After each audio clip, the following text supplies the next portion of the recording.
아침부터 재수없게 냄새나니까 당장 나가요! 은행 로비의 지점장의 고함이 울려 퍼졌습니다. 흑투성이 몸빼바지에 한쪽 신발 뒤축이 꺾인 할머니가 검은 비닐봉지를 품에 꼭 끌어안은 채 사시나무처럼 떨고 있었죠. 청원경찰이 할머니의 팔을 거칠게 움켜잡는 순간 쇠약하고 힘없는 노인이 차가운 대리석 바닥 위로 쓰러졌습니다. 바로 그때 창구에서 누군가 벌떡 일어섰습니다. 은행원 서지수였습니다. 어르신, 괜찮으세요? 그때까지만 해도 지수는 상상조차 못했습니다. 이 초라한 할머니가 대체 누구인지, 그리고 오늘 이 순간이 자신의 인생 전체를 뒤흔들어 놓게 될 거라는 것을요. 오늘의 사연 시작 전 구독과 좋아요를 눌러주세요. 어디에서 듣고 계신지 댓글 남겨주시면 행복이 가득하길 바라겠습니다. 새벽 5시 알람이 울리기도 전에 지수의 눈이 떠졌습니다. 골목 끝자락 달동네 비탈길 꼭대기 빨간 철거 예고장이 덕지덕지 붙은 낡은 단칸방이 지수의 집이었습니다. 문을 여는 순간 코끝을 찌르는 곰팡내가 올라왔지만 지수에게는 이미 익숙한 냄새였습니다. 이 좁고 눅눅한 방이 세상에서 유일하게 어머니와 함께 지낼 수 있는 공간이었으니까요. 천장 한쪽 구석에서는 빗물이 스며든 자국이 누런 얼룩처럼 번져 있었고 벽지는 곳곳이 들떠서 손만 대면 우수수 떨어져 내렸습니다. 방 안쪽 구석에서 이불을 뒤집어 쓴 어머니가 지수를 올려다보며 해맑게 웃었습니다. 치매를 앓고 계신 어머니는 오래전부터 딸의 이름을 기억하지 못했습니다.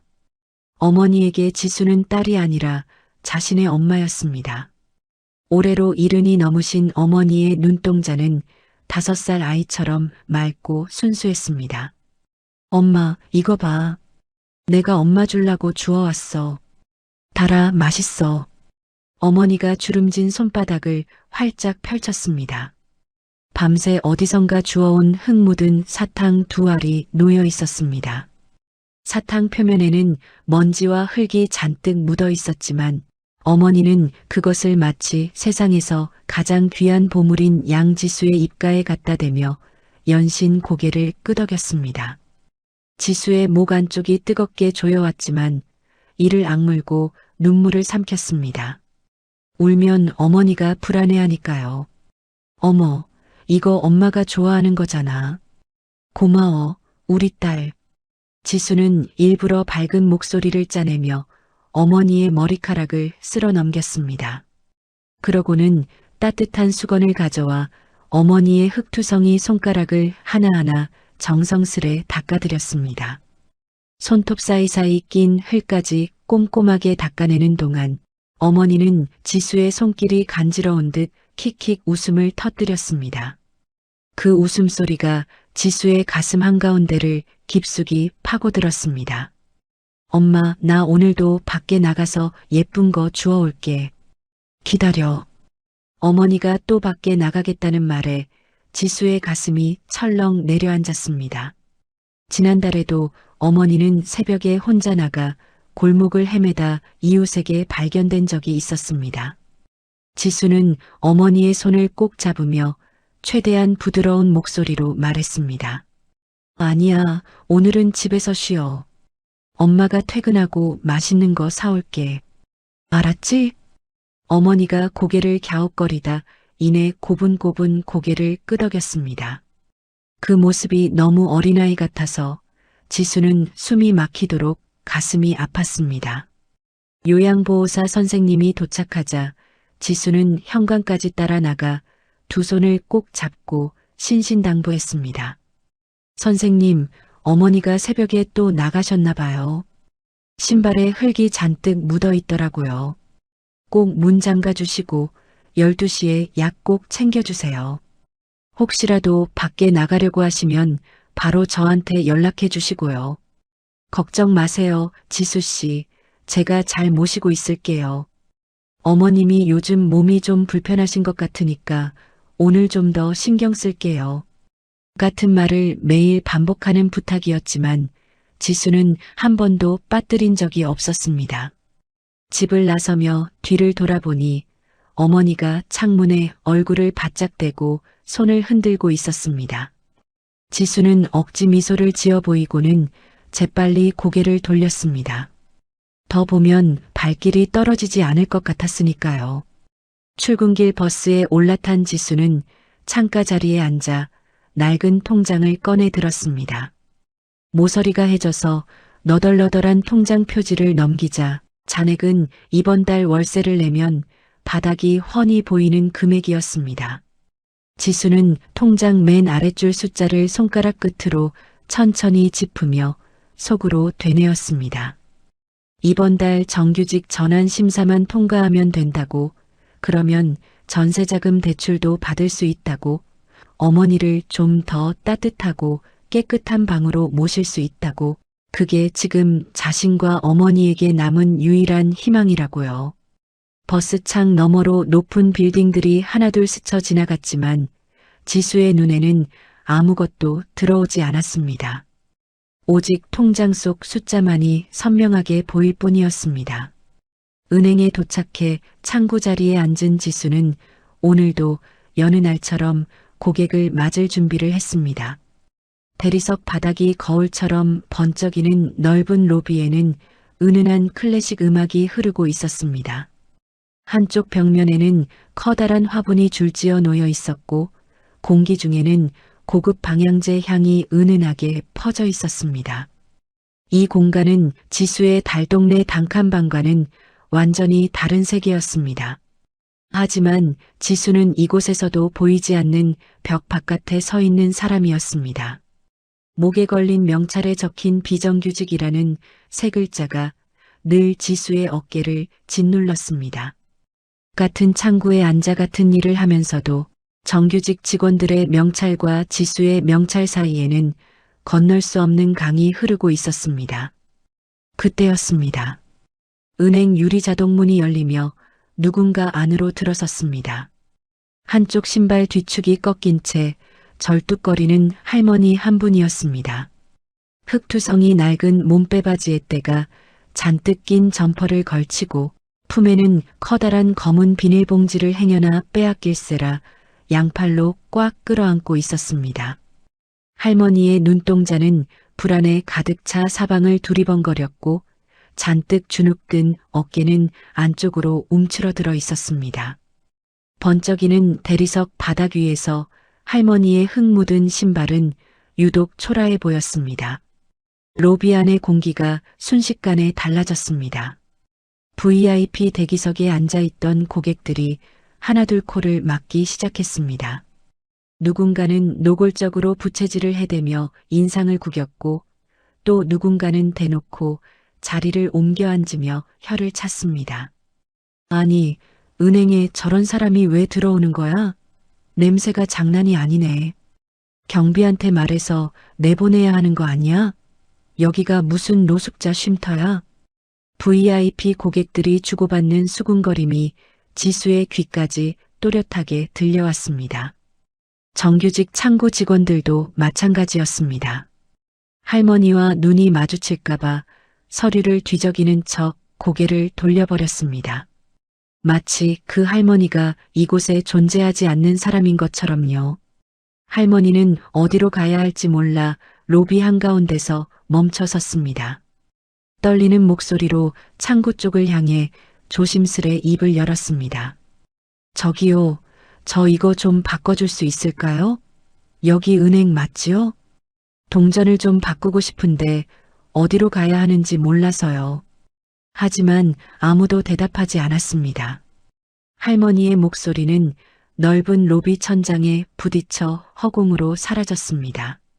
할머니가 한 발짝 창구 쪽으로 다가서자 가장 가까운 창구의 정규직 직원이 대놓고 번호표 기계를 가리키며 퉁명스럽게 내뱉었습니다. 번호표부터 뽑으세요. 순서대로 하셔야죠.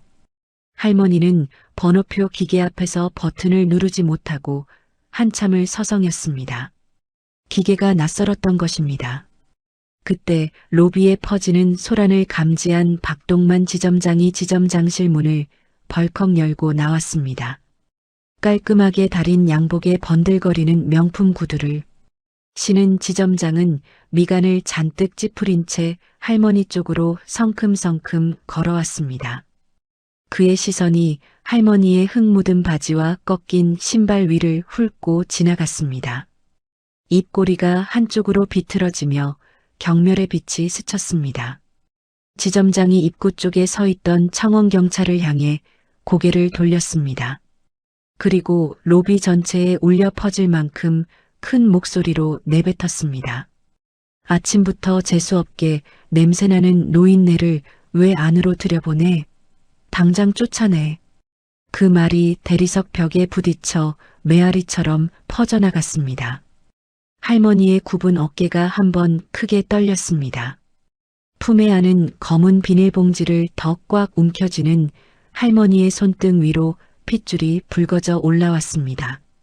할머니의 입술이 파르르 떨렸지만 아무 말도 나오지 않는 듯 했습니다. 그저 고개를 떨구고 한 발짝 뒤로 물러설 뿐이었습니다. 하지만 그 넓은 로비에서 아무도 할머니를 감싸지 않았습니다. 아무도요. 청원경찰이 지점장의 고함에 몸을 움찔하더니 곧장 할머니에게로 성큼성큼 다가갔습니다. 그리고는 아무런 말도 없이 할머니의 팔을 거칠게 움켜잡았습니다. 할머니의 몸이 휘청거렸습니다. 비닐봉지를 끌어안은 채 중심을 잡으려 안간힘을 썼지만 꺾인 신발 뒤축이 대리석 바닥 위에서 미끄러졌습니다. 할머니가 바닥에 속절없이 나동그라졌습니다. 굽은 등이 차가운 대리석에 부딪히며 둔탁한 소리가 로비 전체에 울렸습니다. 할머니의 입에서 낮은 신음이 새어나왔지만 청원경찰은 아랑곳하지 않고 할머니의 팔을 다시 잡아 일으켜 세우려 했습니다. 마치 물건을 치우듯 사람이 아니라 장애물을 치우는 것처럼요. 할머니, 여기서 나가셔야 합니다. 빨리 일어나세요. 청원경찰의 목소리에는 미안함이라고는 한 톨도 섞여 있지 않았습니다. 할머니는 바닥에 엎드린 채 고개를 들지 못하고 가느다란 목소리로 의조렸습니다. 잠깐만요. 나 돈 바꾸러 온 건데. 하지만 그 호소는 청원경찰의 귀에 닿지 못했습니다. 아니, 닿았지만 들리지 않는 척했을 것입니다. 그 순간 창구에 앉아있던 지수의 몸이 벌떡 의자에서 일어났습니다. 머리보다 몸이 먼저 반응한 것이었습니다.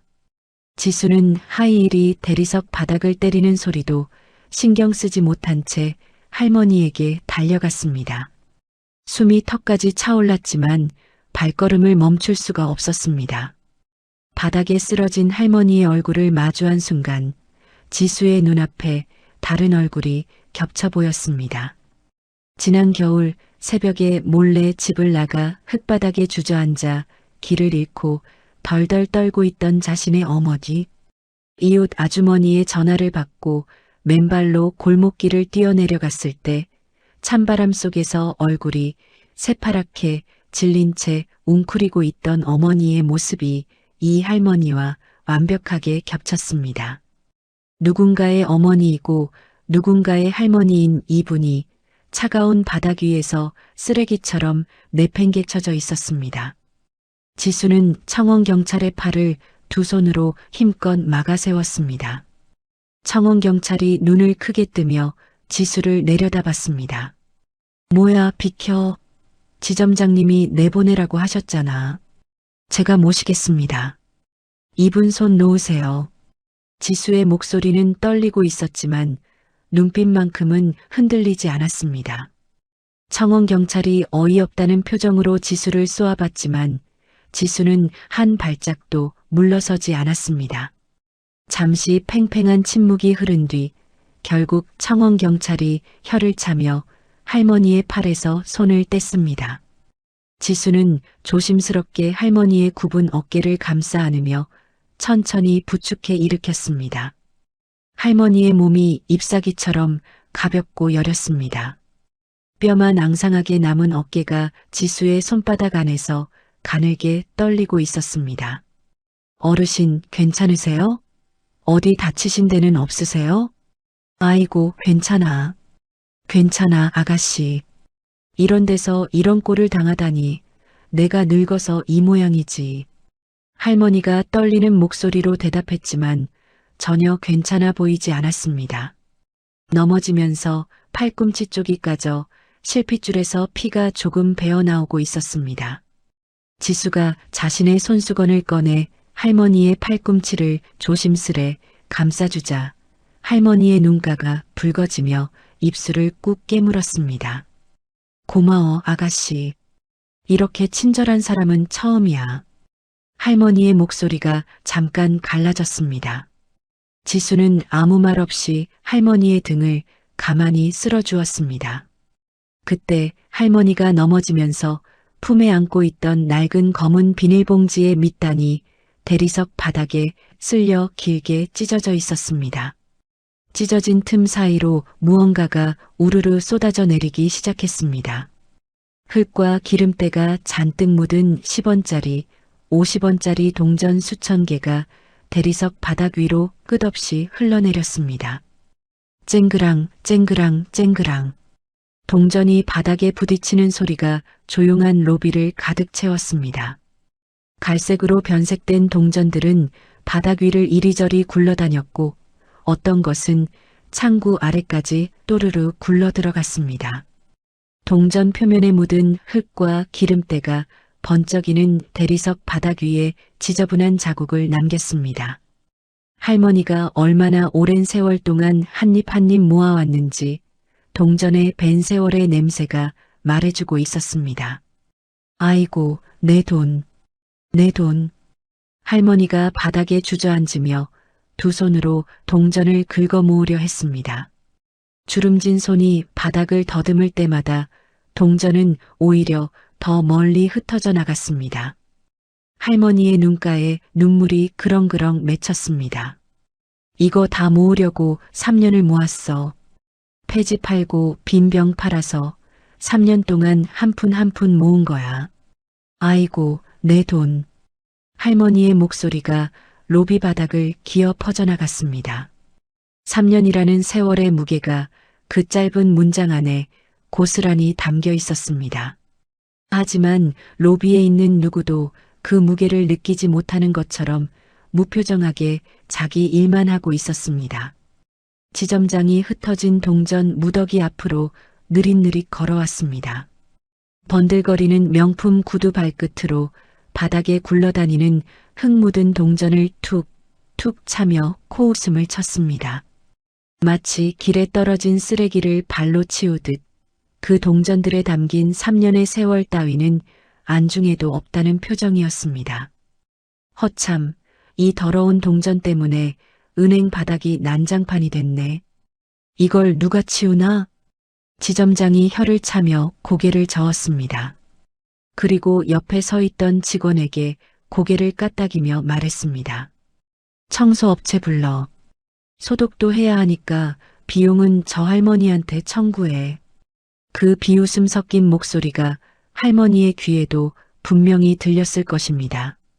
하지만 할머니는 아무 대꾸도 하지 못한 채 바닥만 더듬고 있었습니다. 자존심 같은 건 이미 이 차가운 대리석 바닥 위에서 동전과 함께 산산이 흩어져 버린 것 같았습니다. 지수는 더 이상 지켜볼 수가 없었습니다. 차가운 대리석 바닥 위에 두 무릎을 꿇었습니다. 스타킹이 찢어지는 것도 느끼지 못한 채 네 발로 기어다니며 사방으로 흩어진 할머니의 동전을 한 입 한 입 주워 담기 시작했습니다. 창구 아래로 굴러 들어간 동전까지 팔을 쭉 뻗어 꺼내왔고 소파 밑에 들어간 것은 배를 바닥에 대고 엎드려서 꺼냈습니다. 지수의 옷자락에 흙과 기름때가 묻어갔지만 신경 쓸 겨를이 없었습니다. 아가씨, 그만해. 내 옷이 다 더러워지잖아. 됐어, 됐어. 그만두렴. 할머니가 지수의 소매를 잡아당기며 만류했지만 지수는 멈추지 않았습니다. 이 동전 하나하나가 누군가의 3년이라는 것을 지수는 알고 있었으니까요.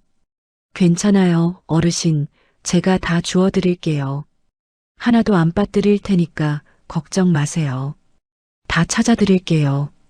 지수가 고개를 들어 할머니를 향해 웃어 보였습니다. 무릎이 쓰리고 손바닥이 까맣게 더러워져 있었지만 그 미소만큼은 진심으로 따뜻했습니다. 할머니의 흐릿한 눈에 물기가 한 겹 더 차올랐습니다. 할머니는 지수의 손등을 가만히 내려다보다가 고개를 돌려 눈물을 훔쳤습니다. 로비 한가운데 무릎 꿇고 기어다니는 지수의 모습을 본 정규직 직원들은 고개를 돌리거나 못 본 척 서류를 넘겼습니다. VIP 고객들은 여전히 코를 막은 채 눈살을 찌푸리고 있었습니다. 그 넓은 은행 로비에서 할머니의 동전을 함께 주워주는 사람은 지수 단 한 명뿐이었습니다. 그때 지점장의 서늘한 목소리가 지수의 등 뒤로 날아왔습니다. 서지수, 너 지금 뭐 하는 거야? 영업 방해하지 말고 당장 자리로 돌아가. 이거 경고야, 알아듣겠어? 지수의 손이 잠깐 멈칫했습니다. 정규직 전환 심사가 코앞이라는 사실이 머릿속을 스쳤습니다. 하지만 바닥에 흩어진 동전들과 그 동전을 바라보며 눈물을 삼키는 할머니의 얼굴을 보자 지수는 다시 손을 움직였습니다. 대답 대신 동전을 줍는 것으로 자신의 선택을 말했습니다. 지점장의 눈이 가늘어졌습니다. 등 뒤로 돌린 손에 주먹이 꽉 쥐어지는 것이 보였습니다. 입꼬리가 실룩거리며 참을 수 없다는 듯 지수를 내려다보고 있었습니다. 지수는 알지 못했습니다. 그날 지수의 점심시간은 오지 않았습니다. 정오를 알리는 종이 울리자마자 정규직 직원들은 하나둘 자리에서 일어났고 누가 먼저랄 것도 없이 은행 뒷골목 고급 식당으로 우르르 빠져나갔습니다. 앞서 걸어가던 여직원 하나가 뒤따라오는 동료의 팔을 잡으며 킥킥거렸습니다. 야, 아까 그 할머니 냄새 맡았어? 나 진짜 숨 참느라 죽는 줄 알았잖아. 그러게, 근데 서지수 그 애 봤어? 바닥에 무릎 꿇고 동전 줍고 난리도 아니더라. 정규직 심사 앞두고 점수 따려는 거 아니야? 그 웃음소리가 점점 멀어지고 나서야 텅 빈 로비에는 형광등이 윙하고 돌아가는 소리만 남았습니다.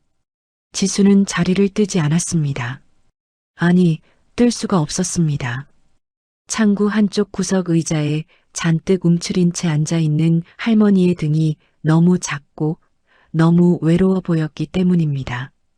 아까 바닥에 넘어지면서 까진 할머니의 팔꿈치에는 아직 피가 맺혀 있었고 찢어진 검은 비닐봉지를 품에 끌어안은 두 손은 여전히 가늘게 떨리고 있었습니다. 지수는 직원 휴게실로 달려가 구급상자를 꺼내왔습니다. 소독약을 적신 솜으로 할머니의 상처를 조심조심 닦아내자 할머니가 움찔하며 팔을 움츠렸습니다. 어르신, 좀 따가우실 수 있어요. 조금만 참아주세요. 괜찮아, 아가씨. 이 정도는 아무것도 아니야. 금방 끝나요. 자, 밴드 붙여드릴게요. 지수가 밴드를 붙여드리고 구급상자 안에 들어있던 쌍화탕 한 병을 꺼내 종이컵에 따뜻하게 데워 건넸습니다. 할머니의 거칠고 차가운 손가락이 종이컵을 감싸주며 그제야 한번 크게 떨렸습니다. 마치 누군가의 온기가 손끝을 통해 비로소 전해진 것처럼요. 어르신, 천천히 드세요. 속이 좀 따뜻해지실 거예요. 아가씨, 밥은 먹었어? 점심도 나 때문에 못 먹고. 저는 괜찮아요. 어르신 동전부터 정리해 드릴게요. 금방 다 할 수 있어요. 지수는 부드럽게 말씀드리고는 곧바로 바닥에 흩어져 있는 동전들 앞에 무릎을 꿇었습니다. 수천 개, 아니 어쩌면 그보다 더 많은 동전들이 대리석 바닥 위에 여기저기 흩뿌려져 있었습니다. 10원짜리, 50원짜리, 간간이 섞인 100원짜리까지 동전마다 오랜 세월의 때가 켜켜이 묻어 있었고 흙과 기름기가 엉겨붙어 원래 색을 알아볼 수 없는 것들도 수두룩했습니다. 지수는 옷자락으로 동전을 하나하나 닦기 시작했습니다. 엄지와 검지 사이에 동전을 끼우고 천 위에서 빙글빙글 문지르면 까맣던 표면 아래에서 구릿빛 윤기가 조금씩 되살아났습니다. 1개, 2개, 10개, 20개. 지수의 손톱 밑이 서서히 새까매져 갔지만 멈출 수가 없었습니다. 이 동전 한 입 한 잎이 이 할머니에게 어떤 무게인지, 얼마나 오랜 시간 동안 한 푼, 두 푼 모은 것인지 굳이 물어보지 않아도 그 묵은 때가 전부 말해주고 있었으니까요. 동전을 닦아 종류별로 분류하고 은행 창구에 주화 교환기에 넣는 작업은 점심시간이 끝나도록 이어졌습니다. 기계가 동전을 삼킬 때마다 찰그락 소리가 텅 빈 로비에 메아리쳤고 지수의 이마에는 송글송글 땀방울이 맺혔습니다. 마침내 마지막 동전 한 입까지 모두 교환을 끝냈을 때 지수의 블라우스 앞서픈 흙과 녹물로 얼룩져 있었고 양쪽 무릎은 차가운 대리석 바닥에 오래 꿇어벌겋게 달아올라 있었습니다. 지수는 교환된 금액을 할머니의 낡고 빛바랜 통장에 정성스레 입금하고 두 손으로 공손히 통장을 펴서 건넸습니다. 어르신, 여기요. 전부 잘 들어갔습니다. 확인해 보세요. 할머니가 통장을 받아들며 고개를 끄덕이는 그 순간 은행 정문 쪽에서 이쑤시개를 입에 문 채 배를 두드리며 돌아오는 발소리가 울려 퍼졌습니다. 박동만 지점장이었습니다. 식사를 넉넉히 하고 온 듯 느긋하게 입꼬리를 올리고 있던 지점장의 시선이 창구 앞에서 흙투성이 손을 하고 서 있는 지수의 모습에 가 닿는 순간 멈춰 섰습니다. 그의 눈이 지수의 새까맣게 물든 손가락 끝에서 얼룩진 블라우스, 그리고 옆에 앉아 쌍화탕을 홀짝 이고 있는 할머니에게로 천천히 옮겨갔습니다. 지점장의 입에서 이쑤시개가 톡하고 떨어졌고 그 자리를 짧고 차가운 헛웃음이 채웠습니다. 아니, 이게 뭐하는 짓이야? 지점장은 성큼성큼 다가오더니 VIP 대기석 옆을 지나가는 고급 양복 차림의 고객들이 고개를 돌려 쳐다보는 한복판에서 지수를 향해 대놓고 목소리를 높였습니다. 비정규직 주제에 점심시간에 은행 로비에서 거지적선이라도 하는 거냐? 여기가 무슨 구호소야? 그 말이 조용한 로비 천장에 부딪혀 메아리쳤습니다. 지나가던 고객 몇몇이 발걸음을 멈추고 이쪽을 쳐다보았고 멀찌감치 서 있던 정규직 직원이 손으로 입을 가리며 낄낄거렸습니다. 지수는 고개를 숙였습니다. 귀끝이 시뻘겋게 달아올랐지만 입술을 꽉 깨물고 아무 말도 하지 않았습니다. 하지만 지점장은 거기서 멈추지 않았습니다.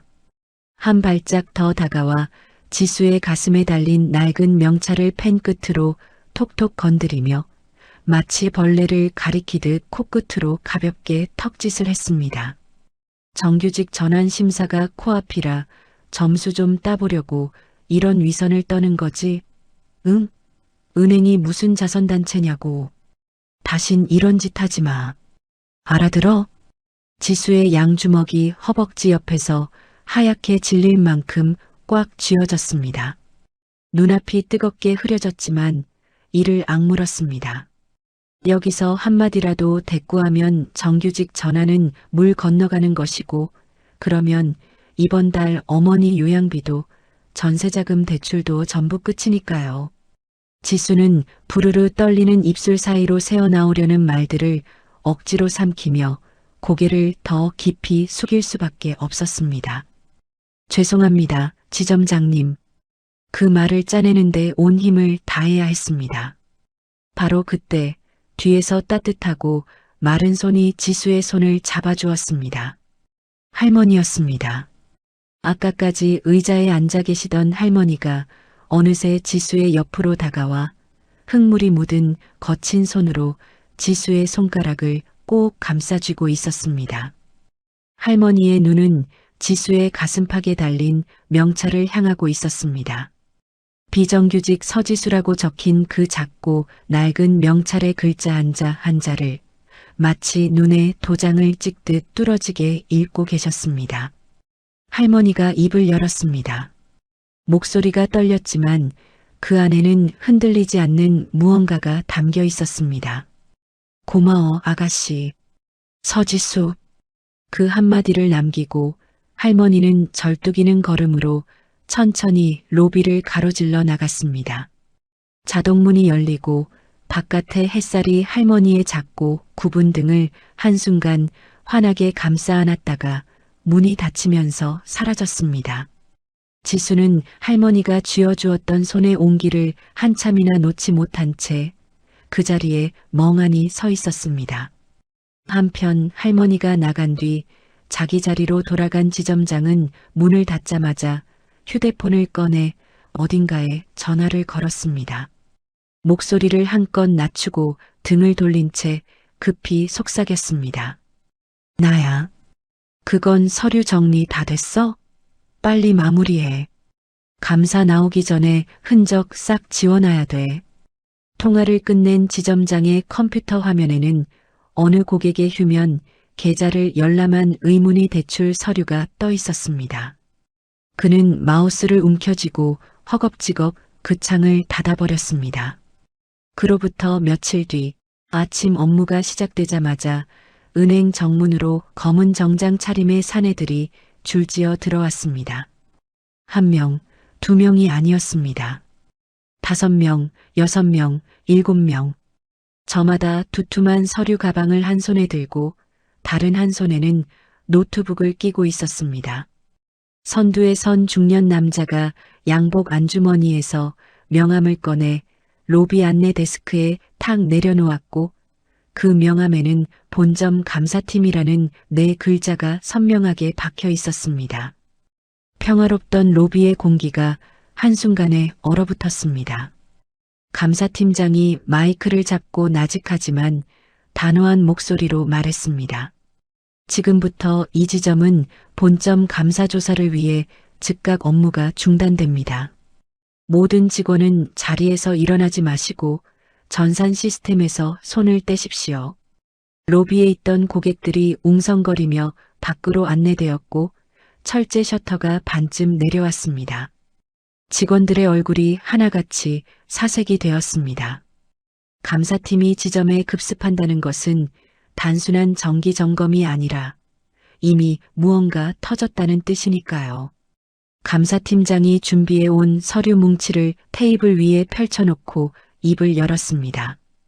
이 지점에서 고객 휴면, 계좌를 이용한 10억 원 규모의 불법 대출이 실행된 정황이 포착되었습니다. 지금부터 전 직원의 전산 접속 기록과 결제 이력을 전수조사하겠습니다. 10억 원. 그 숫자가 로비에 내려앉는 순간 직원들 사이에서 숨을 들이켜는 소리가 여기저기서 터져 나왔습니다. 서로의 얼굴을 살피는 눈빛이 불안하게 오갔고 누군가의 손끝이 가늘게 떨리고 있었습니다. 그런데 그 살벌한 분위기 속에서 유독 한 사람만이 다른 움직임을 보이고 있었습니다. 박동만 지점장이었습니다. 이마에 식은땀이 송골송골 맺혀 있었지만 그는 능숙하게 넥타이 매듭을 고쳐 매더니 감사팀장 옆으로 성큼성큼 다가갔습니다. 허리를 깊이 숙여 인사하고 조사에 적극적으로 협조하겠다는 말을 연신 늘어놓으며 마치 자신이야말로 이 사태의 가장 큰 피해자인 양 근심 어린 표정을 지어 보였습니다. 팀장님, 정말 큰일입니다. 저도 전혀 몰랐던 일이라 충격이 이만저만이 아닙니다. 제가 직접 전산 기록 정리를 도와드리겠습니다. 감사팀장이 고개를 끄덕이자 지점장은 곧바로 감사팀 직원 옆에 붙어 앉았습니다. 누가 보아도 성실한 지점장이 감사에 전폭적으로 협조하는 모습이었습니다. 하지만 그의 눈빛은 감사팀원의 노트북 화면을 후출 때마다 미세하게 흔들렸고 서류를 건네는 손끝에는 보이지 않는 떨림이 묻어 있었습니다. 조사가 시작된 지 2시간쯤 지났을까요? 전산 로그를 추적하던 감사팀 직원 하나가 화면을 가리키며 팀장을 불렀고 팀장의 두 눈이 화면 위 한 줄의 기록에 고정되었습니다. 불법 대출을 최종 승인한 전산 아이디. 그 아이디의 주인은 다름 아닌 창구 직원 서지수였습니다. 순간 감사팀의 시선이 일제히 지수에게로 쏠렸습니다. 지수는 자기 자리에 앉아 있다가 갑자기 쏟아지는 눈빛들에 어리둥절한 표정으로 주위를 둘러보았습니다. 무슨 일인지 전혀 알 수 없었습니다. 자신의 아이디가 불법 대출 승인에 사용되었다는 사실 자체를 이 순간까지도 지수는 까맣게 모르고 있었으니까요. 며칠 전 밤 지점장이 무엇을 했는지 지수가 알 리 없었습니다. 주식 투자의 실패에 수억 원의 빚더미에 올라앉은 지점장이 야근 기록도 남기지 않고 몰래 지점에 들어와 미리 알아둔 지수의 사번과 비밀번호로 전산에 접속했다는 것을요.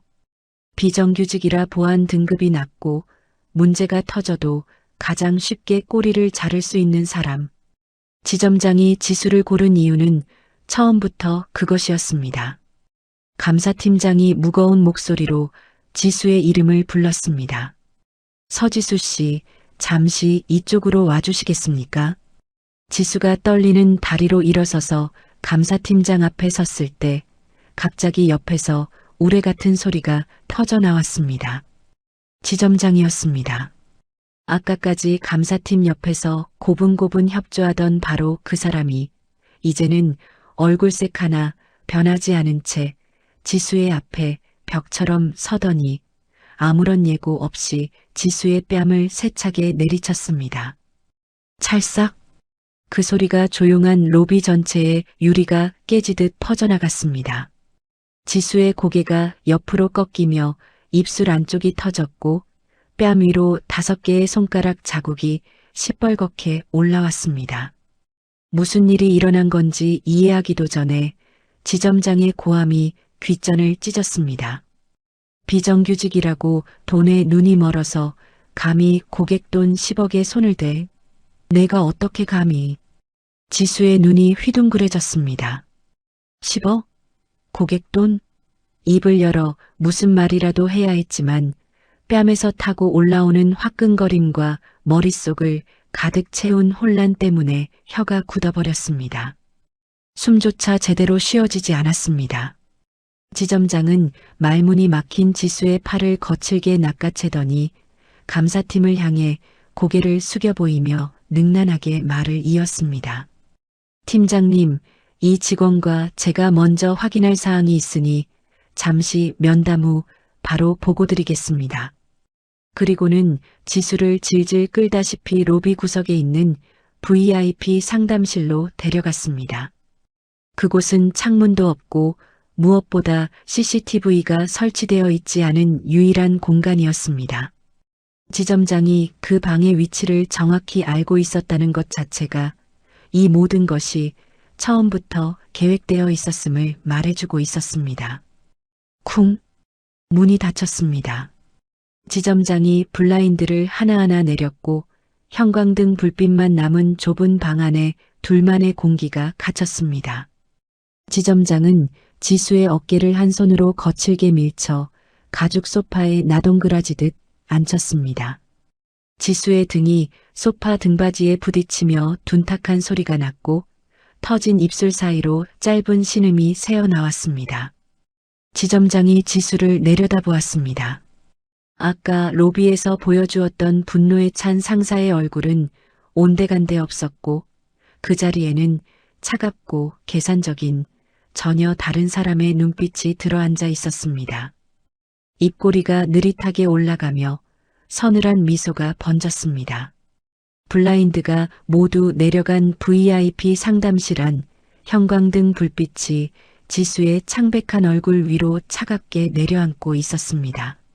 지수는 소파에 주저앉은 채 터진 입술을 손등으로 눌렀습니다. 손등에 묻어나온 피가 시야에 들어왔지만 그보다 더 무서운 것은 눈앞에 서 있는 지점장의 표정이었습니다. 불과 몇 초 전까지 로비에서 분노에 찬 상사의 얼굴을 하고 있던 사람이 문이 닫히자마자 마치 가면을 벗어 던진 것처럼 완전히 다른 사람이 되어 있었습니다. 느릿하게 올라간 입꼬리, 그리고 파충류처럼 건조하고 차가운 눈동자. 지수가 미친 듯이 고개를 저으며 입을 열었습니다. 지점장님, 저는 정말 아무것도 한 적이 없습니다. 전산에 접속한 적도, 대출 서류를 만진 적도 없어요. 이건 말도 안 됩니다. 목소리가 떨렸지만 억울한 만큼은 또렷했습니다. 지수의 눈에는 금방이라도 쏟아질 것 같은 눈물이 그렁그렁 고여 있었고 소파 위에서 꽉 움켜진 두 주먹이 파르르 떨리고 있었습니다. 지점장은 한 발짝, 두 발짝 천천히 다가왔습니다. 마치 도망갈 곳 없는 먹잇감을 구경하듯 느긋한 걸음이었습니다. 지수의 코앞까지 다가온 지점장이 허리를 숙여 시선을 맞추더니 이를 드러내며 서늘하게 웃었습니다. 지수야, 흥분하지 말고 잘 들어. 내가 아주 간단한 방법을 하나 알려줄게.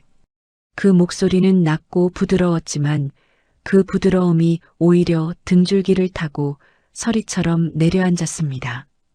지점장이 소파 팔걸이에 한 손을 짚으며 지수를 가두듯 몸을 기울였습니다.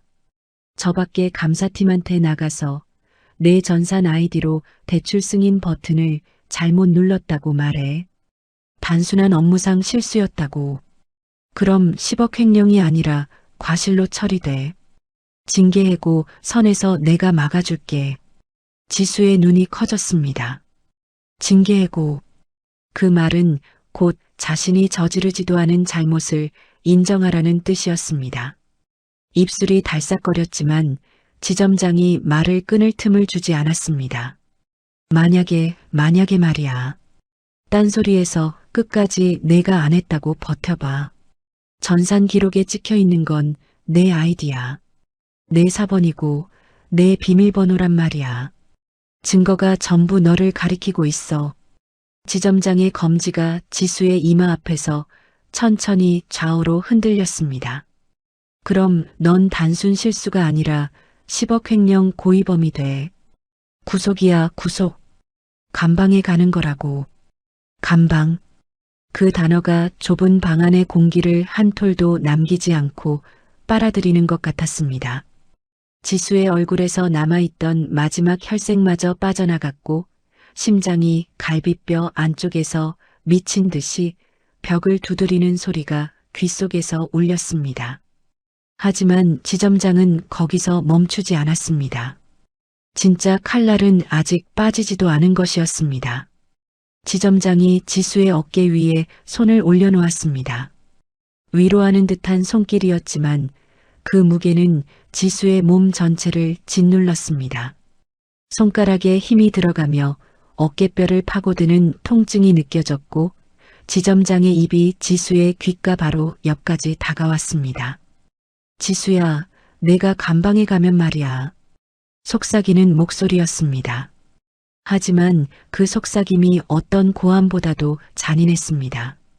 저 철거촌 단칸방에 혼자 남겨진 내 치매, 엄마는 누가 돌봐? 요양보호사 비용 누가 내? 밥은 누가 챙겨? 지수의 숨이 턱 막혔습니다. 어머니. 그 한 단어가 심장 한가운데를 관통하는 순간 머릿속에 선명한 한 장면이 스쳐 지나갔습니다. 오늘 아침 집을 나서기 전 지수의 손을 잡고 엄마 학교 다녀와라며 해맑게 웃어 보이던 어머니의 얼굴. 딸을 자기 엄마로 출근을 등교로 착각하는 그 흐릿한 눈동자 속에서도 유일하게 또렷했던 것은 지수를 향한 믿음이었습니다. 지점장이 쐐기를 박았습니다. 너 없으면 엄마는 당장 길바닥에 나앉아. 한겨울에 길바닥에서 얼어 죽는 거야. 내 말 틀려? 틀리지 않았습니다. 그것이 가장 잔인한 점이었습니다. 지수에게 어머니는 세상 전부였고 어머니에게 지수는 이 세상에 남은 유일한 사람이었습니다. 그 사실을 지점장은 정확히 알고 있었고 가장 아픈 곳을 가장 정확하게 찔러 넣은 것이었습니다. 지수의 눈에서 뜨거운 것이 주르륵 흘러내렸습니다. 입술을 깨물어도 주먹을 쥐어도 한번 무너지기 시작한 눈물은 멈출 줄을 몰랐습니다.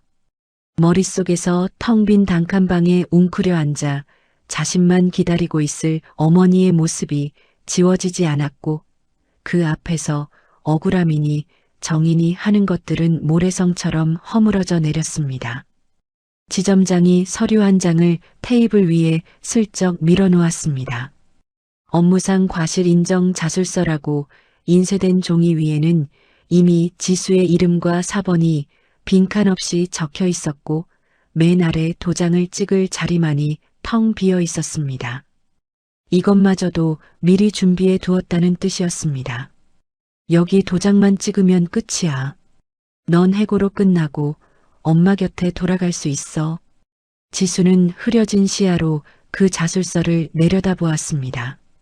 글자들이 눈물에 일렁거려 읽히지 않았지만 그 종이 한 장이 자신의 남은 인생 전부를 결정하게 될 거라는 것만은 선명하게 알 수 있었습니다. 덜덜 떨리는 손으로 가방 안에 도장을 꺼냈습니다. 도장을 쥔 손이 자술서 위에서 한참을 머뭇거렸고 떨어지는 눈물이 종이 위에 동그란 얼룩을 만들었습니다. 콱! 도장이 찍혔습니다. 피눈물을 흘리며 억지로 자신의 손으로 지점장이 자술서를 낚아채듯 집어들고 도장 자국을 확인하더니 만족스러운 미소를 입가에 걸며 블라인드를 올리고 문을 열었습니다. 다시 밖으로 나온 지점장의 모습은 또 한 번 완벽하게 바뀌어 있었습니다. 근심에 찬 상사의 표정을 쓰고 감사팀장 앞에 선 그는 자술서를 공손히 내밀며 입을 열었습니다. 팀장님, 확인 결과 이 직원의 단순 전산 조작 실수로 밝혀졌습니다. 본인도 인정했고 자술서도 받았으니 오늘부로 즉각 파면 조치하겠습니다. 빠른 수습을 위해 최선을 다하겠습니다. 감사팀장이 자술서를 받아들며 고개를 끄덕였고 지점장은 돌아서서 소파에 주저앉아 있는 지수에게 성큼성큼 걸어갔습니다. 그리고 사직서 한 장을 지수의 얼굴 앞에 펄럭이듯 내던졌습니다. 오늘부로 해고야. 당장 짐 싸서 은행에서 나가. 지수는 고개도 들지 못한 채 떨리는 손으로 자기 서랍에서 작은 종이 상자 하나를 꺼냈습니다. 그 안에 넣을 것이라곤 낡은 명찰 하나뿐이었습니다. 비정규직 서지수라고 적힌 그 명찰을 상자 바닥에 조심스레 내려놓는 지수의 손끝이 나뭇잎처럼 떨리고 있었습니다. 정문을 나서는 지수의 뒷모습을 유리창 너머로 바라보던 지점장이 양복 주머니에 손을 찔러 넣고 천천히 돌아섰습니다. 그의 입가에는 승리자의 여유로운 미소가 번져 있었고 그 미소 아래에는 자신의 10억짜리 비밀이 완벽하게 묻혔다는 확신이 깔려 있었습니다. 은행 밖으로 나온 지수의 머리 위로 먹구름이 몰려오고 있었습니다. 은행 정문을 나선 지수가 버스 정류장에 도착했을 때부터 먹구름이 하늘 전체를 집어삼키더니 첫 번째 빗방울이 떨어진 지 채 1분도 지나지 않아 하늘에 구멍이 뚫린 듯한 폭우가 쏟아져 내리기 시작했습니다. 우산은 없었습니다. 아침에 집을 나설 때만 해도 오늘 이런 일이 벌어질 줄은 꿈에도 몰랐으니까요. 지수는 비를 그대로 맞으며 걸었습니다. 버스에서 내린 뒤에도 걸었고 골목길을 지나서도 걸었고 가파른 비탈길을 올라가면서도 걸었습니다. 빗물이 머리카락을 타고 이마를 적시고 볼을 타고 턱 끝에서 뚝뚝 떨어졌지만 그것이 빗물인지 눈물인지 지수 스스로도 알 수 없었습니다. 종이 상자 안에 낡은 명찰 하나가 빗물에 젖어 글씨가 번져가고 있었지만 그마저도 어울린다고 생각했습니다. 자신의 이름 석자가 이 세상에서 지워지고 있는 것 같았으니까요.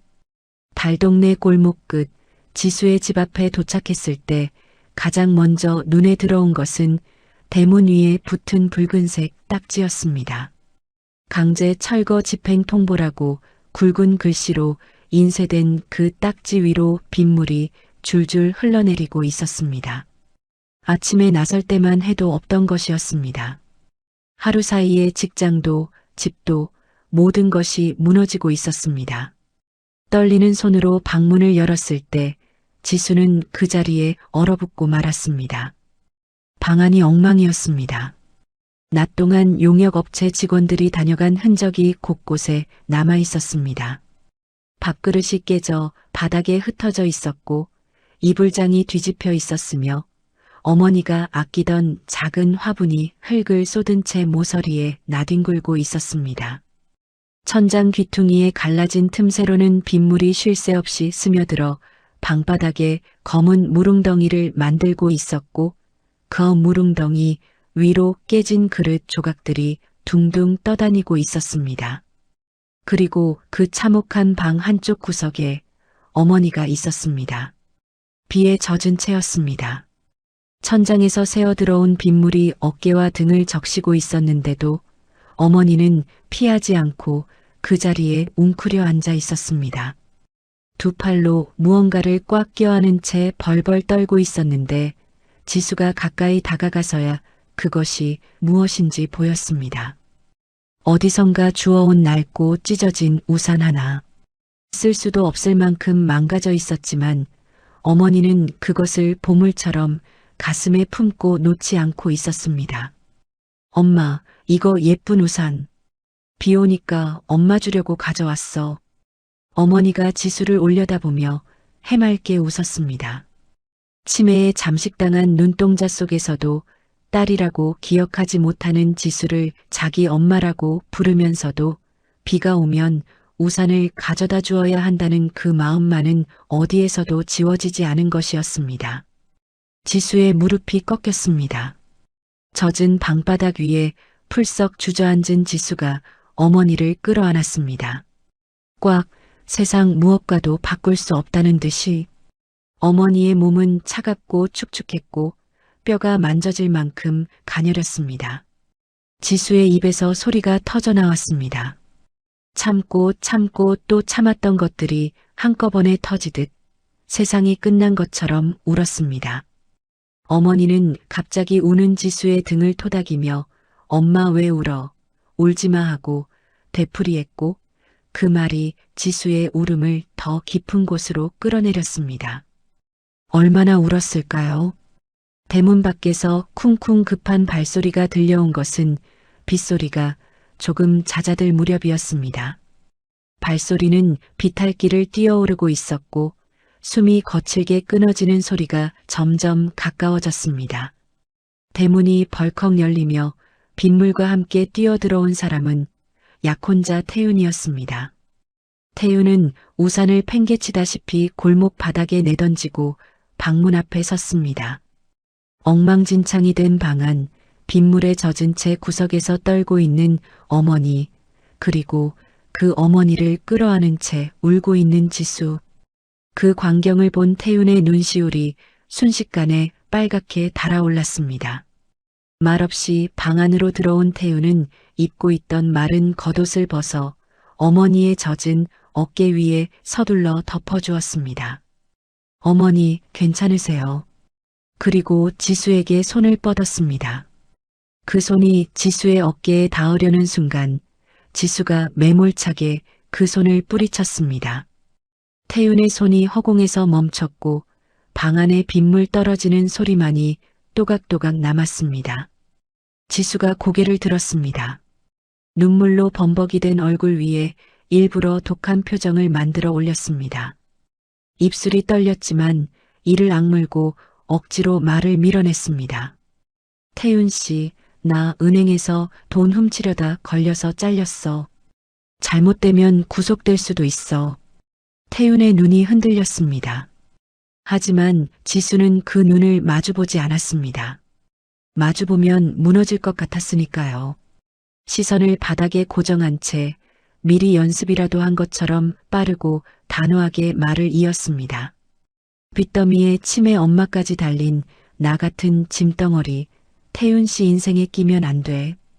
태윤 씨 앞길에 내가 짐이 되기 전에 우리 그만하자.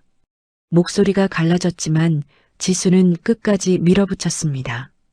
피눈물을 삼키고 심장을 스스로 부수는 심정으로 마지막 한마디를 내뱉었습니다. 우리 파혼하자. 그 두 글자가 좁은 방 안에 떨어지는 순간 천장에서 새어 들어오던 빗물 한 방울이 지수의 손등 위에 톡 하고 떨어졌습니다. 차가웠습니다. 모든 것이 차가웠습니다. 지수는 자기가 내뱉은 말에 스스로 찔려 입술을 깨물었지만 돌이킬 수 없다는 것을 알고 있었습니다. 아니, 돌이키지 않는 것이 태윤을 위한 유일한 사랑이라고 믿으려 했습니다. 태윤은 아무 말도 하지 않았습니다.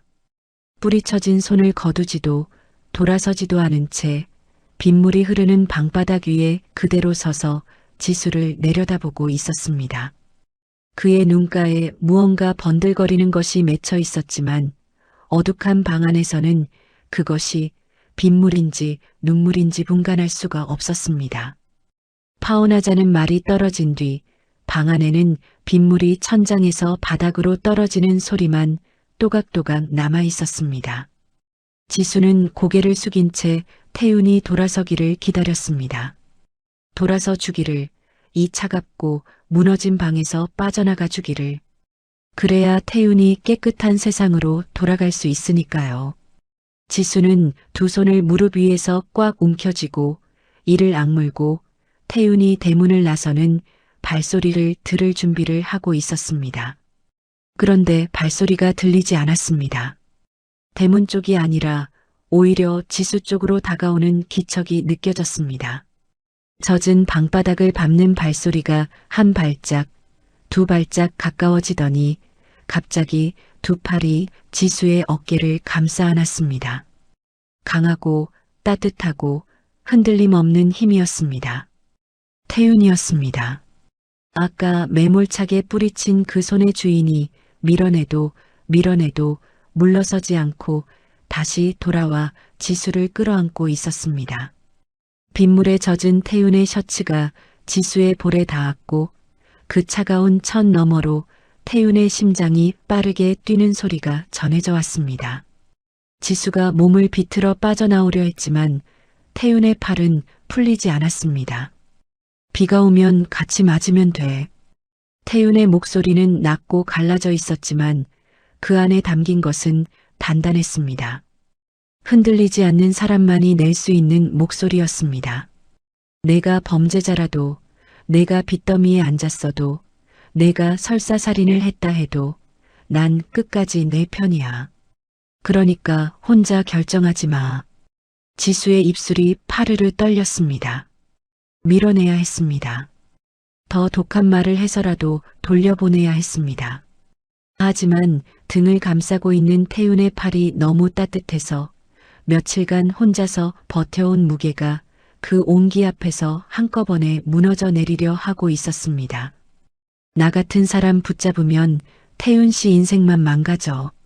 제발 그냥 가. 지수가 태윤의 가슴팍을 두 손으로 밀어냈지만 태윤은 꿈쩍도 하지 않았습니다. 오히려 지수의 젖은 머리카락을 손끝으로 조심스레 쓸어 넘기며 빗물과 눈물이 범벅이 된 지수의 얼굴을 똑바로 마주 보았습니다. 지수야, 나는 내가 돈을 훔칠 사람이 아니라는 거 알아. 세상 누가 뭐라 해도 나는 알아. 그 한마디에 지수의 눈에서 참고 있던 눈물이 다시 쏟아졌습니다. 아무도 단 한 사람도 지수의 말을 믿어주지 않았습니다. 감사팀도 동료 직원들도 세상 그 누구도. 그런데 이 사람만은 아무런 증거도 없이 아무런 설명도 듣지 않고 그저 지수라는 사람 자체를 믿고 있었습니다. 태윤이 지수의 눈물을 엄지손가락으로 조심스레 닦아주며 말했습니다. 내일 상견례 자리에 나와. 도망치지 말고. 우리 부모님께 다 솔직하게 말씀드리자. 내가 겪은 일, 내가 억울한 일 전부 다. 태윤 씨 부모님이 이런 나를 보면 어떻게 생각하겠어. 해고당하고 빚지고 범죄자로 몰린 사람을 누가 며느리로 받아주겠냐고. 지수의 목소리는 이미 힘을 잃어 갈라지고 있었습니다. 하지만 태윤은 지수의 두 손을 자기 손으로 감싸주며 고개를 저었습니다. 무슨 일이 있어도 내가 지켜줄 거야. 나는 내 옆에 있을 거야. 지수는 더 이상 밀어낼 힘이 남아있지 않았습니다.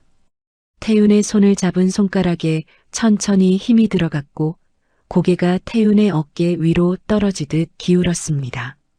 말없이 소리 없이 한참을 그렇게 기대어 있었습니다. 다음 날 아침 지수는 거울 앞에 섰습니다. 거울 속의 자기 얼굴은 며칠 사이에 눈에 띄게 수척해져 있었습니다. 눈 밑에 시커먼 그림자가 내려앉아 있었고 광대뼈가 도드라져 보였습니다. 화장대 위에는 화장품이라 부를 만한 것이 거의 없었고 옷장 안에는 몇 벌 되지 않는 옷들이 쓸쓸하게 걸려 있었습니다. 지수는 그 중에서 가장 깨끗한 원피스를 골라 입었습니다. 철진한 싸구려 원피스였지만 그래도 태윤의 부모님 앞에 나가는 마지막 자리이니 최소한의 예의는 갖추고 싶었습니다. 지수는 어머니의 이불을 여미고 요양보호사에게 연락을 남긴 뒤 집을 나섰습니다. 오늘 상견례 자리에서 모든 것을 솔직하게 말씀드리고 파혼을 허락받고 깨끗하게 물러나겠다는 것이 지수의 마지막 결심이었습니다. 태윤에게는 밝혀지지 않은 진실을 밝히겠다고 말했지만 지수의 속마음은 달랐습니다. 이런 자신을 보여드린 뒤 태윤의 부모님이 먼저 고개를 저어주시기를 바라고 있었습니다. 그래야 태윤도 포기할 테니까요.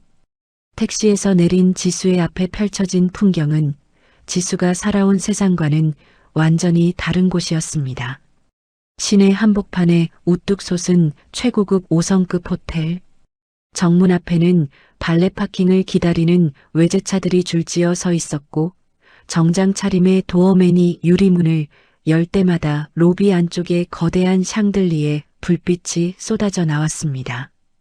대리석 바닥은 거울처럼 반짝거렸고 은은한 클래식 음악이 로비 전체를 감싸고 있었습니다. 지수는 호텔 로비에 들어서는 순간 자신의 모습이 얼마나 이곳과 어울리지 않는지를 온몸으로 느꼈습니다. 화장기 없는 수척한 얼굴, 낡고 철 진한 싸구려 원피스, 굽이 달아 한쪽으로 기우는 구두.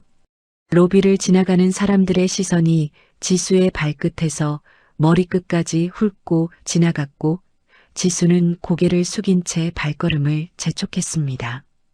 엘리베이터를 타고 올라간 꼭대기층, 길고 고요한 복도 끝에 VIP 룸에 묵직한 나무 문이 서 있었습니다. 문 앞에 선 지수의 심장이 미친 듯이 뛰었습니다. 심호흡을 크게 한 번 했지만 떨림은 가라앉지 않았고 손바닥에는 이미 축축하게 땀이 배어 있었습니다. 지수는 그 젖은 손으로 차가운 금빛 문손잡이를 꽉 잡았습니다. 그리고 마지막으로 한번 눈을 질끈 감았다 떴습니다. 문이 열렸습니다. 넓고 고급스러운 룸 안으로 은은한 조명과 함께 따뜻한 차 향기가 흘러나왔습니다. 지수는 안으로 들어서자마자 상석에 앉아있는 사람들의 얼굴조차 쳐다보지 못하고 고개부터 푹 숙였습니다. 다리가 후들거렸지만 가까스로 중심을 잡고 떨리는 목소리를 짜냈습니다. 정말 죄송합니다. 저는 며칠 전 은행에서 사고를 치고 해고를 당해 빚더미에 앉았습니다. 룸 안이 조용해졌습니다. 찻잔을 내려놓는 소리도 숨소리도 들리지 않았습니다. 지수는 치맛자락을 두 손으로 꽉 움켜쥐며 마지막 말을 밀어냈습니다. 가난하고 아픈 치매 어머니까지 있습니다. 태윤 씨의 앞날을 위해 제가 떠나겠습니다. 고개를 숙인 지수의 눈에서 눈물 한 방울이 떨어져 호텔 VIP 룸의 반짝이는 대리석 바닥 위에 작은 점 하나를 남겼습니다. 지수의 마지막 말이 떨어진 뒤 VIP 룸 안에는 시간이 멈춘 것 같은 정적이 내려앉았습니다. 찻잔 위로 피어오르는 김이 천천히 흩어지는 것이 보일 만큼 아무도 움직이지 않았고 아무도 입을 열지 않았습니다. 고개를 숙인 지수의 귀에는 자기 심장이 쿵쿵 뛰는 소리만 비정상적으로 크게 울렸고 눈앞에 대리석 바닥 위에 떨어진 자기 눈물 자국이 흐릿하게 번지고 있었습니다. 이제 곧 차가운 거절의 말이 날아올 것이라 생각했습니다. 당연한 것이었습니다. 해고당한 빚쟁이에 범죄자로 몰린 여자에 치매 어머니까지 달린 사람을 누가 며느리로 받아들이겠습니까? 그런데 들려온 것은 거절이 아니었습니다. 달그락. 상석 쪽에서 찻잔이 받침 위에 내려앉는 작고 또렷한 소리가 고요한 룸 안을 가로질렀습니다. 그리고 그 소리를 따라 기품 있고 묵직한 여인의 음성이 천천히 흘러나왔습니다. 그렇게 험한 세상을 홀로 버티느라 내 묵은 동전을 세워주던 그 예쁘고 고왔던 손이 며칠 새 다 상해버렸구나. 지수의 숨이 턱 멈췄습니다. 그 목소리, 어디선가 분명히 들어본 적이 있는 목소리였습니다. 귓속 깊은 곳에 가라앉아 있던 기억 한 조각이 그 음성에 건드려져 수면 위로 떠오르기 시작했습니다. 묵은 동전, 상한 손, 지수의 심장이 한 박자 크게 뛰었고 숙이고 있던 고개가 자석에 이끌리듯 천천히, 아주 천천히 들려 올라갔습니다. 상석에 앉아있는 사람이 눈에 들어왔습니다. 최고급 실크 한복을 흐트러짐 없이 단정하게 차려입은 여인이었습니다.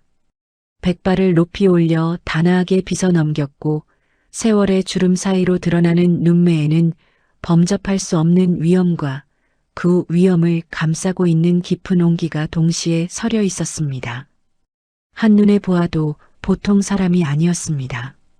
재벌가 사모님이라 불러도 부족함이 없을 풍채였습니다. 하지만 지수의 눈이 진짜로 멈춘 곳은 그 화려한 차림새가 아니었습니다. 그 여인의 눈이었습니다. 온화하면서도 강인한 세상 풍파를 다 겪고도 부러지지 않은 사람만이 가질 수 있는 그 눈빛. 지수는 그 눈빛을 알고 있었습니다. 며칠 전 은행 로비의 차가운 대리석 바닥 위에서 자신이 무릎을 꿇고 동전을 주워 담을 때 바로 옆에서 떨리는 손으로 종이컵을 감싸쥐고 자신을 물끄러미 바라보던 그 눈빛과 지금 눈앞에 이 눈빛이 완벽하게 겹쳐졌습니다. 흙 묻은 몸빼바지를 입고 한쪽 신발이 꺾인 채 냄새나는 검은 비닐봉지를 품에 꽁꽁 끌어안고 은행 로비에서 두리번거리던 그 작고 초라한 할머니, 지금 눈앞에 앉아있는 이 위엄 있는 여인 같은 사람이었습니다. 지수의 눈이 커다래졌습니다. 입술이 달싹거렸지만 목소리가 나오지 않았습니다.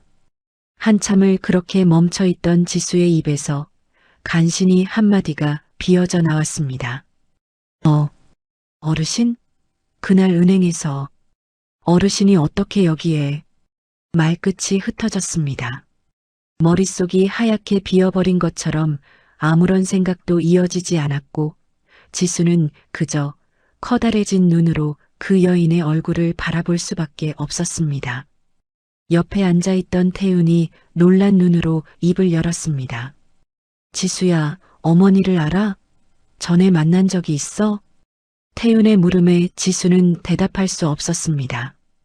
고개만 미세하게 끄덕였을 뿐 시선을 거둘 수가 없었습니다.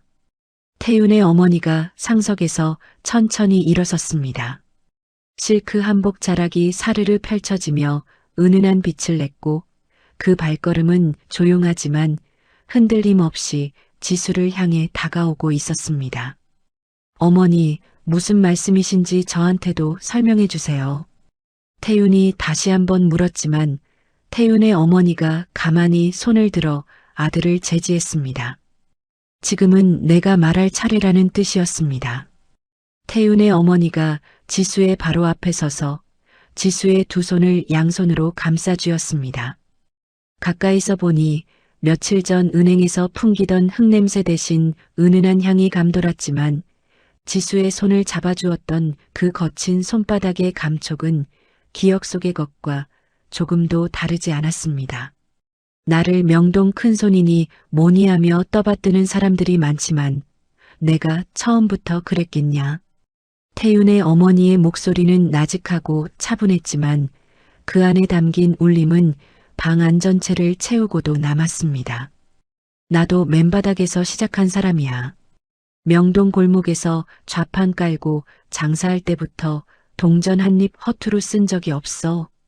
10원짜리 하나가 모여 100원이 되고 100원이 모여 1000원이 되는 거야.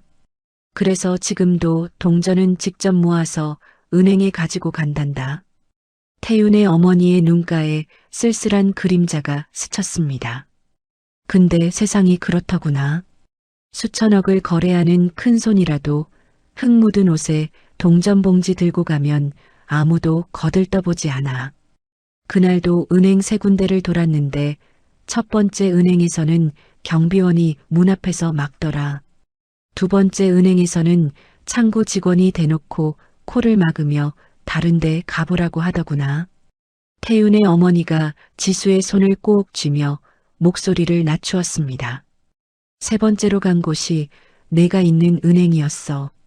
거기서도 마찬가지였지. 지점장이라는 사람은 당장 쫓아내라고 소리쳤고 경비한테 팔이 잡혀 바닥에 넘어졌어. 그 많은 사람들 중에 아무도 거들떠보지 않았는데 태윤의 어머니의 눈시울이 붉어졌습니다. 딱 한 사람, 오직 한 사람만이 달려와서 이 늙은이를 부축해 주었어. 차가운 바닥에 무릎을 꿇고 밥도 굶어가며 더러운 동전을 손톱이 새까매지도록 닦아준 그 아이가 내 아들의 사람이라니. 이건 하늘이 내려준 인연이야. 지수의 눈에서 뜨거운 것이 주르륵 흘러내렸습니다. 이번에는 억울해서도 슬퍼서도 아니었습니다. 세상 어디에도 자기 편이 없다고 생각했던 사람에게 생각지도 못한 곳에서 건네진 손이 너무나 따뜻해서 흘리는 눈물이었습니다. 내가 파혼하겠다고, 떠나겠다고, 이 어미가 절대 놓지 않아. 빚이 있으면 같이 갚고 아픈 어머니가 계시면 같이 모시면 돼. 그게 가족이야. 태윤의 어머니가 지수의 눈물을 손수건으로 조심스레 닦아주려는 바로 그 순간이었습니다. 지수의 앞에 놓인 낡은 가방 안에서 갑작스러운 휴대폰 벨소리가 날카롭게 울려 퍼졌습니다. 조용하고 따뜻했던 VIP룸의 공기를 칼로 찢어버리듯 차갑고 불길한 진동음이 룸 전체를 뒤흔들었습니다. 지수의 어깨가 움찔 떨렸습니다. 벨소리는 멈추지 않았습니다. 한 번, 두 번, 세 번. 집요하고 다급하게 마치 무언가를 강제로 끌어내려는 것처럼 끈질기게 울려댔습니다. 지수야, 전화 안 받아도 되겠니? 태윤이 조심스레 물었지만 지수는 알 수 없는 불안감에 가방 쪽으로 손을 뻗지 못하고 있었습니다. 이 완벽하게 따뜻했던 순간을 깨뜨리고 들어온 그 소리가 아직 끝나지 않은 악몽의 마지막 손길처럼 느껴졌기 때문입니다. 벨소리가 4번째 울릴 때 태윤의 어머니의 눈빛이 달라졌습니다. 방금까지 지수를 바라보던 온화한 눈이 찻잔 위의 김이 사라지듯 조용히, 그러나 완전히 식어버렸습니다. 받아보거라. 짧고 단호한 한마디였습니다. 태윤의 어머니의 목소리에서 아까의 온기는 사라지고 무언가를 직감한 사람 특유의 서늘한 단단함만이 남아 있었습니다. 태윤의 어머니가 받아보거라라고 한 그 한마디에 지수는 떨리는 손으로 가방 안에 휴대폰을 꺼내 들었습니다. 화면에 뜬 이름을 본 순간 지수의 얼굴에서 남아있던 온기마저 싹 빠져나갔습니다. 박동만 지점장. 며칠 전 자신의 뺨을 내리치고 자술서에 도장을 찍게 하고 종이 상자 하나 들려 은행 밖으로 내쫓았던 바로 그 이름이 화면 위에서 시퍼렇게 빛나고 있었습니다. 지수의 손가락이 얼어붙은 듯 움직이지 않았고 전화기를 쥔 손이 나뭇잎처럼 흔들렸습니다. 태윤의 어머니가 그 화면 위의 이름을 정확하게 읽어냈습니다. 아무 말 없이 그러나 눈빛 하나로 지수에게 고개를 끄덕여 보였습니다. 괜찮다, 받아라. 그 눈빛이 그렇게 말하고 있었습니다. 지수가 떨리는 엄지로 통화 버튼을 누른 순간 전화기 너머에서 쇳소리 같은 고함이 쏟아져 나왔습니다. 야, 이 서지수. 내 자술서에 도장 하나가 빠졌으니까 당장 은행으로 튀어와. 지수의 어깨가 움찔 떨렸고 전화기를 쥔 손에서 힘이 빠져 하마터면 바닥에 떨어뜨릴 뻔했습니다. 그 고함 소리는 좁은 VIP 룸 안에 고스란히 울려 퍼졌고 태윤의 얼굴이 순식간에 시뻘겋게 달아올랐습니다. 태윤이 자리에서 벌떡 일어서려 했지만 어머니가 손짓 하나로 아들을 제지했습니다. 아직이야. 그 손짓은 그런 뜻이었습니다. 전화기 너머의 지점장은 지수의 침묵을 겁먹은 복종으로 받아들인 듯 더욱 기세등등하게 목소리를 높여갔습니다. 뭐, 말이 없어? 지금 어딘데? 1시간 안에 안 오면 오늘 밤으로 경찰에 고발장 넣을 테니까 각오해. 지수의 입술이 파르르 떨렸습니다. 며칠 전 VIP 상담실에서 어깨를 짓눌리며 들었던 그 목소리, 치매 어머니를 인질 삼아 자술서에 도장을 찍게 했던 그 목소리가 다시 귓전을 파고들자 온몸이 굳어지며 며칠 전의 공포가 고스란히 되살아났습니다. 하지만 지점장은 거기서 멈추지 않았습니다. 마치 전화기 너머의 지수가 벌벌 떠는 모습이 보이기라도 하는 것처럼 가장 잔인한 말을 가장 능숙하게 꺼내 놓았습니다. 당장 기어오지 않으면 오늘 밤으로 경찰에 넘겨서 내 치매 걸린 엄마 요양원에서 죽게 해줄 테니까. 알아들어? 그 한마디가 VIP 룸의 공기를 산산조각 냈습니다. 찻잔에 김이 피어오르던 따뜻한 공기가 순식간에 시베리아 한복판처럼 얼어붙었습니다.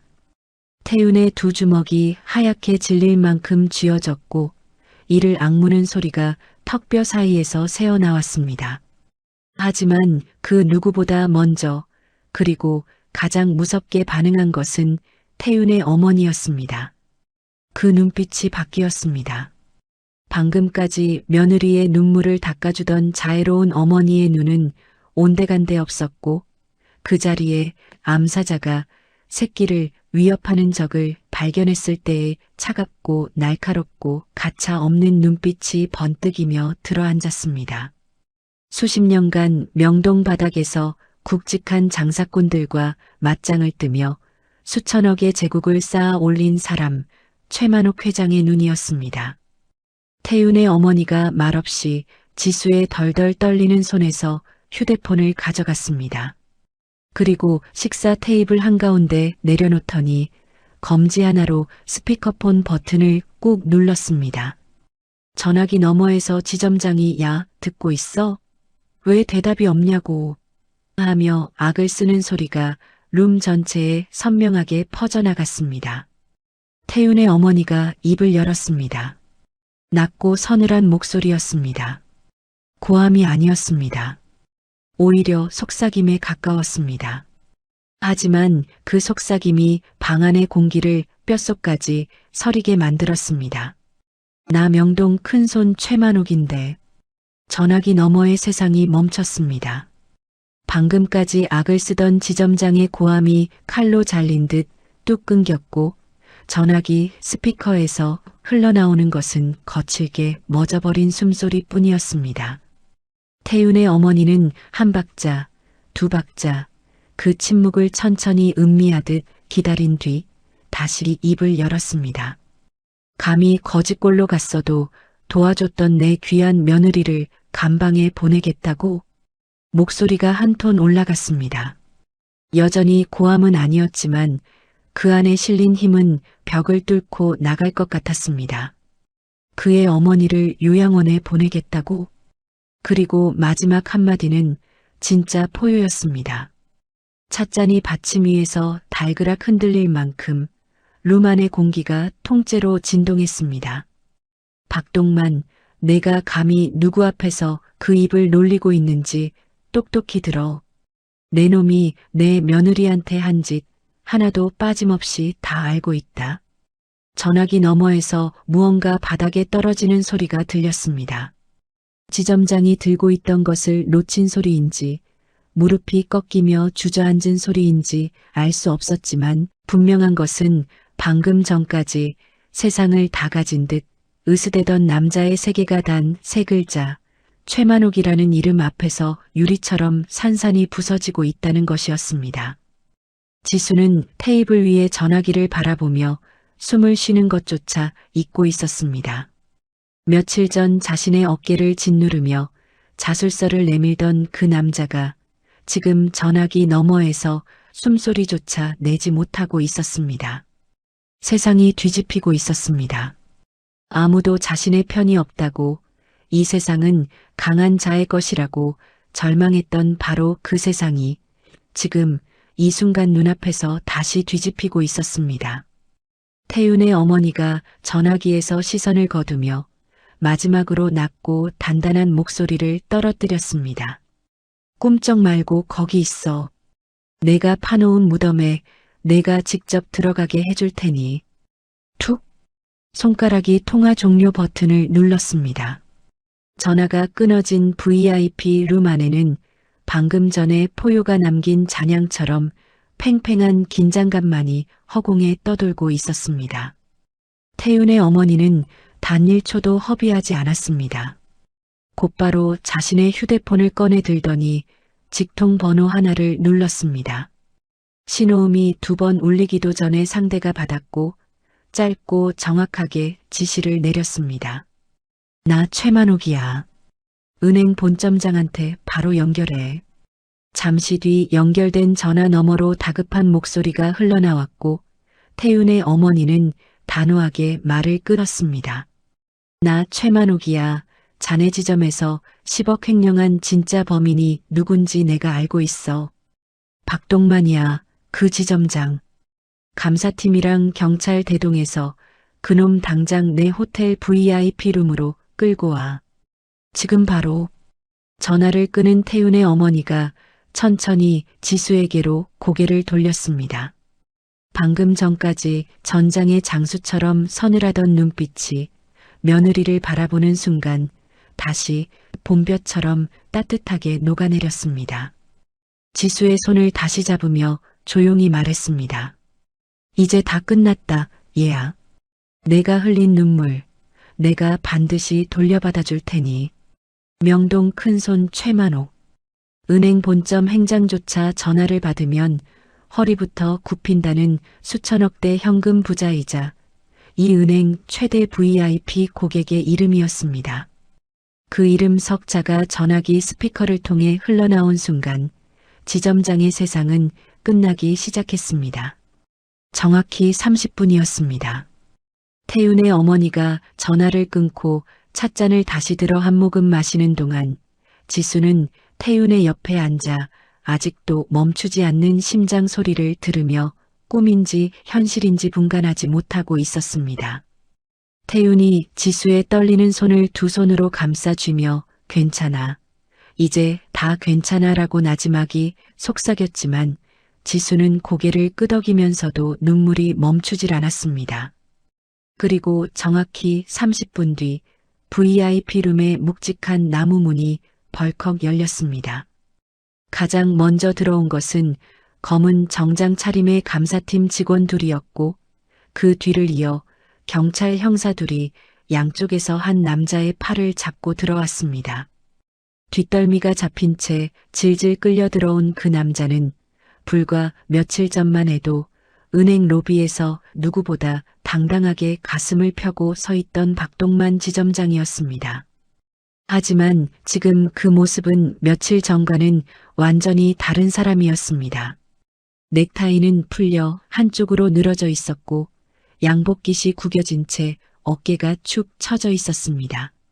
얼굴은 핏기가 남김없이 빠져 잿빛이었고 이가 서로 부딪히는 소리가 들릴 만큼 온몸이 덜덜 떨리고 있었습니다. 형사에게 떠밀려 룸 안으로 들어선 지점장의 시선이 상석에 앉아있는 태윤의 어머니에게 닿은 순간 그의 두 눈이 공포로 휘둥그레졌습니다. 명동 큰손 최만옥 회장, 은행 전산에 최상위 등급으로 등록된 그 전설적인 VIP의 얼굴을 모를 리 없었습니다. 하지만 지점장이 진짜로 얼어붙은 것은 그 다음 순간이었습니다. 그 위험 있는 여인의 얼굴 위로 며칠 전 자신이 냄새난다며 쫓아내라고 소리쳤던 그 할머니의 모습이 유령처럼 겹쳐 올라온 것이었습니다. 흙 묻은 몸빼바지, 꺾인 신발, 검은 비닐봉지. 자기가 명품 구두 끝으로 툭툭 차며 경멸했던 그 동전들의 주인이 지금 자기 앞에 앉아있는 이 사람이었다는 것을 깨달은 순간 지점장의 무릎이 꺾였습니다. 털썩? 호텔 VIP 룸의 대리석 바닥 위에 양 무릎이 부딪히는 둔탁한 소리가 울렸습니다. 지점장은 바닥에 납작 엎드려 이마를 대리석에 찌우며 제 뺨을 때리기 시작했습니다. 회장님, 제가 잘못했습니다. 살려주십시오. 한 번만 봐주십시오. 찰싹. 자기 뺨을 치는 소리가 룸 안에 메아리 쳤습니다. 며칠 전 지수의 뺨을 내리쳤던 바로 그 손으로 이제는 자기 자신의 뺨을 치고 있었습니다. 콧물과 눈물이 뒤범벅이 된 얼굴로 바닥에 엎드려 살려달라 울부짖는 그 모습은 은행 로비에서 왕처럼 군림하던 그때의 모습과는 하늘과 땅만큼이나 달랐습니다. 태윤의 어머니는 한마디도 하지 않았습니다. 찻잔을 내려놓고 차갑게 시선을 거두었을 뿐이었습니다. 그 침묵이 어떤 고함보다도 무거웠습니다. 바닥에 엎드린 지점장의 울부짖음이 점점 처절해졌지만 태윤의 어머니는 눈 한 번 깜짝이지 않았습니다. 동정은 사람이 사람을 사람으로 대했을 때 받을 수 있는 것이니까요. 태윤의 어머니가 형사 쪽으로 시선을 보내며 짧게 턱짓을 했습니다. 끝이야, 데려가.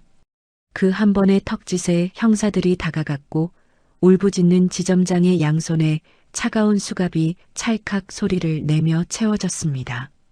지점장이 끌려나가며 문 앞에서 마지막으로 돌아보았을 때 그의 시야에 들어온 것은 자신이 쫓아냈던 지수가 자신이 쫓아냈던 할머니의 옆에 나란히 앉아있는 모습이었습니다.